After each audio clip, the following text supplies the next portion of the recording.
guys, Whisper Gamer here. In this video we're going to be continuing on with Twilight, starting at chapter 5 now, Blood Type.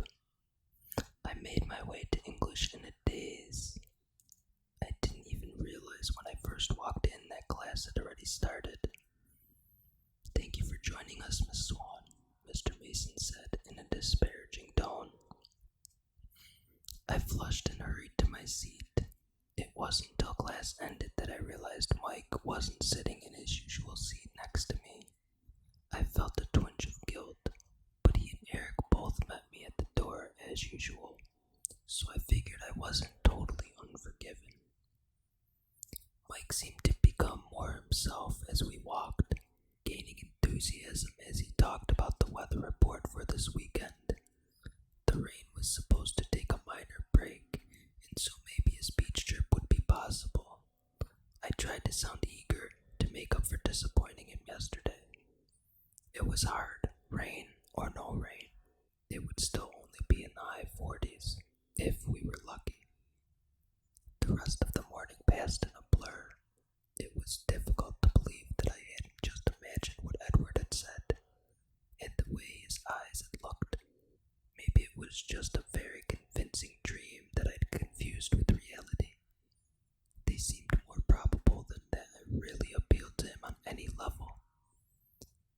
So I was impatient and frightened as Jessica and I entered the cafeteria. I wanted to see his face, to see if he'd gone back to the cold, indifferent person I'd known for the last several weeks, or if by some miracle I'd heard what I thought I'd heard this morning.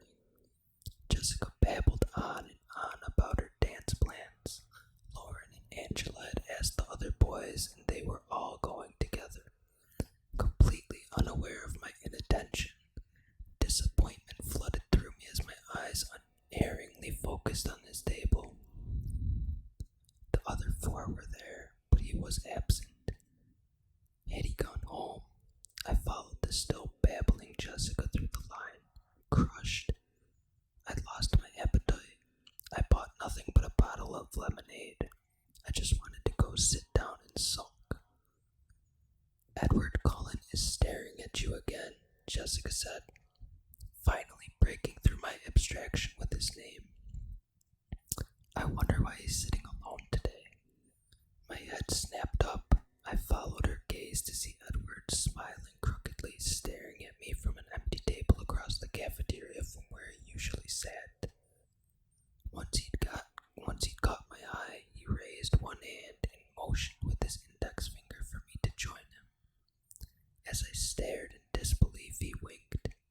"Does he mean you?" Jessica asked, with insulting astonishment in her voice. Maybe he needs help with his biology homework," I muttered for her benefit. I'd better go see what he wants." I could feel her staring after me as I walked away. When I reached his table, I stood behind the chair across from him, unsure. "Why don't you sit with me today?" he asked, smiling. I sat down automatically, watching him with caution. He was still smiling. It was hard to believe that someone so beautiful could be real. I was afraid that he might disappear in a sudden puff of smoke, and I would wake up. He seemed to be waiting for me to say something. "This is different," I finally managed. "Well," he paused, and then the rest of the words followed in a rush. I decided as long as I was going to hell, I might as well do it thoroughly. I waited for him to say something that made sense. The seconds ticked by. "You know I don't have any idea what you mean," I eventually pointed out. "I know," he smiled again, and then he changed the subject. "I think your friends are angry with me for stealing you." "They'll survive." I could feel their stares pouring into my back. "I may not give you back, though," he said with a wicked glint in his eyes. I gulped. He laughed. "You look worried." "No," I said, "but ridiculous surprised, actually. What brought all this on? I told you. I got tired of trying to stay away from you, so I'm giving up. He was still smiling, but his ochre eyes were serious. Giving up, I repeated in confusion. Yes, giving up trying to be good. I'm just going to do what I want now, and let the chips fall where they may. His smile faded as he explained, and a hard edge crept into his voice. You lost me again. The breathtaking crooked smile reappeared. I always say too much when I'm talking to you. That's one of the problems. Don't worry, I don't understand any of it, I said wryly. I'm counting on that. So in plain English, are we friends now? Friends, he mused, dubious. Or not, I muttered. He grinned. Well, we can try, I suppose, but I'm warning you now that I'm not a good friend for you. Behind his smile, the warning was real. You say that a lot, I noted, trying to ignore the sudden trembling in my stomach and keep my voice even. Yes, because you're not listening to me. I'm still waiting for you to believe it. If you're smart, you'll avoid me. I think you've made your opinion on the subject of my intellect clear, too. My eyes narrowed. He smiled apologetically. So, as long as I'm being not smart, we'll try to be friends. I struggled to sum up the confusing exchange. That sounds about right. I looked down at my hands, wrapped around the lemonade bottle, not sure what to do now. What are you thinking? He asked curiously. I looked up into his deep gold eyes, became befuddled, and as usual blurted out the truth. I'm trying to figure out what you are. His jaw tightened, but he kept his smile in place with some effort. Are you having any luck with that? He asked in an offhand tone. Not too much, I admitted. He chuckled. What are your theories? I blushed. I had been vacillating during the last month between Bruce Wayne and Peter Parker. There was no way I was going to own up to that. Won't you tell me? He asked, tilting his head to one side with a shockingly tempting smile. I shook my head. Too embarrassing. That's really frustrating, you know, he complained.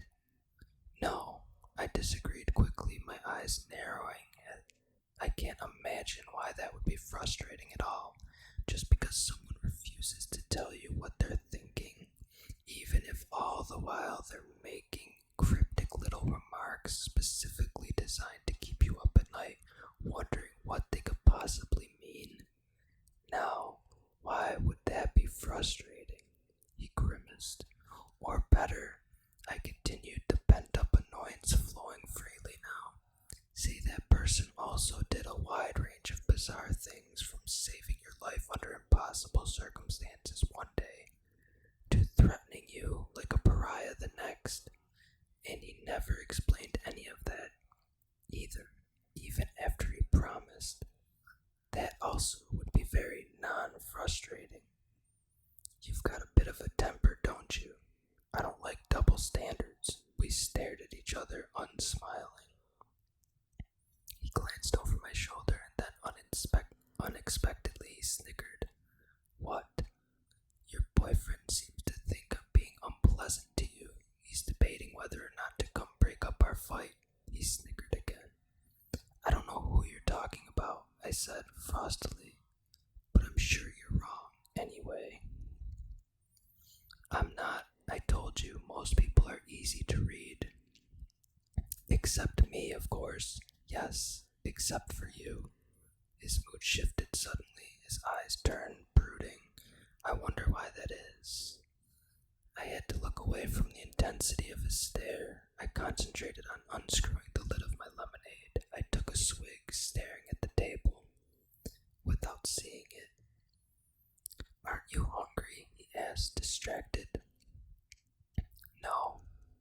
feel like mentioning that my stomach was already full of butterflies. You? I looked at the empty table in front of him. No, I'm not hungry. I didn't understand his expression. It looked like he was enjoying some private joke. Can you do me a favor? I asked after a second of hesitation. He was suddenly wary. That depends on what you want. It's not much, I assured him. He waited, guarded but curious. I just wondered if you could warn me beforehand, the next time you decide to ignore me for my own good, just so I'm prepared. I looked at the lemonade bottle as I spoke, tracing the circle of the opening with my pinky finger. That sounds fair. He was pressing his lips together to keep from laughing when I looked up. Thanks. Then can I have one answer in return? He demanded. One. Tell me one theory. Whoops. Not that one. You didn't qualify. You just promised one answer, he reminded me. And you've broken promises yourself, I reminded him back. Just one theory, I won't laugh. Yes, you will. I was positive about that. He looked down and then glanced up at me through his long black lashes, his ogre eyes scorching. Please, he breathed, leaning toward me. I blinked, my mind going blank. Holy crow, how did he do that? What? I asked, dazed. Please tell me just one little theory, his eyes still smoldering at me. Well, bitten by a radioactive spider. Was he a hypnotist too? Or was I just a hopeless pushover? That's not very creative, he scoffed. I'm sorry, that's all I've got, I said, miffed. You're not even close, he teased. No spiders. Nope. And no radioactivity. None. Dang, I sighed. Kryptonite doesn't bother me either, he chuckled. You're not supposed to laugh, remember? He struggled to compose his face. I'll figure it out eventually, I warned him. I wish you wouldn't try, he was serious again, because what if I'm not a superhero? What if I'm the bad guy? He smiled playfully, but his eyes were impenetrable. Oh, I said, as several things he hinted fell suddenly into place. I see. Do you? His face was abruptly severe, as if he were afraid that he'd accidentally said too much. You're dangerous, I guessed, my pulse quickening as I intuitively realized the truth of my own words. He was dangerous. He'd been trying to tell me that all along. He just looked at me, eyes full of some emotion I couldn't comprehend. But not bad, I whispered, shaking my head. No, I don't believe that you're bad. You're wrong. His voice was almost inaudible. He looked down, stealing my bottle lid and then spinning it on its side between his fingers. I stared at him, wondering why I didn't feel afraid. He meant what he was saying. That was obvious. But I just felt anxious, on edge, and more than anything else, fascinated, the same way I always felt when I was near him. The silence lasted until I noticed that the cafeteria was almost empty. I jumped to my feet. We're going to be late. I'm not going to class today, he said, twirling the lid so fast it was just a blur. Why not? It's healthy to ditch class now and then. He smiled up at me, but his eyes were still troubled. Well, I'm going, I told him. I was far too big a coward to risk getting caught. He turned his attention back to his makeshift top. I'll see you